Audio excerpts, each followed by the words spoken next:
हुकूमत और इत्तेहादियों में फूट पड़ गई। हुकूमती इत्तेहादियों का गैर मुल्की सरमायाकारी बिल पर शदीद तहफ़्फ़ुज़ात का इजहार। वफाकी हुकूमत का गैर मुल्की सरमायाकारी तहफ़्फ़ुज़ बिल पर एतमाद में न लेने पर सरदार अख्तर मैंगल नाराज। तफसीलात के मुताबिक कौमी असम्बली का इजलास स्पीकर राजा परवेज अशरफ की जेर सदारत हुआ, जिसमें BNP मैंगल के सरबराह सरदार अख्तर मैंगल, JUI के वफाकी वजीर मौलाना अब्दुल वासे और बलूचिस्तान अवामी पार्टी के खालिद मक्सी ने गैर मुल्की सरमायाकारी के फरोग और तहफ़्फ़ुज़ के बिल की मुखालफत की।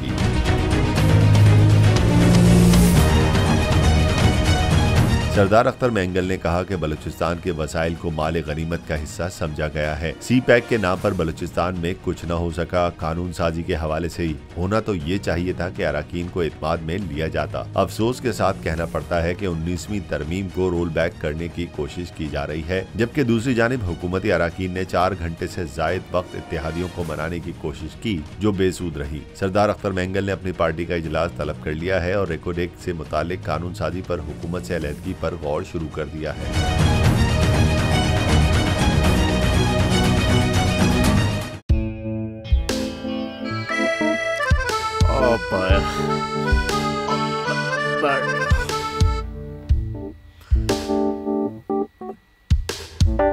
इंतशार से निकलने का वाहिद हल इंतखाबात है।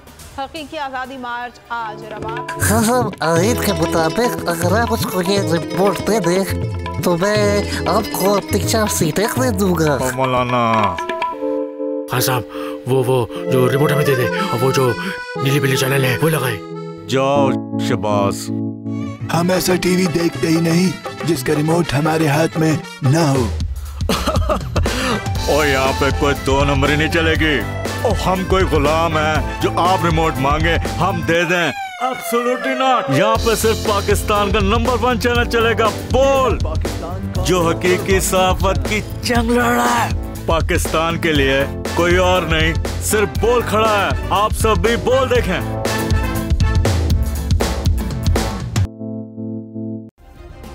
सब्सक्राइब करें और बेल दबाएं ताकि कोई खबर रह न जाए।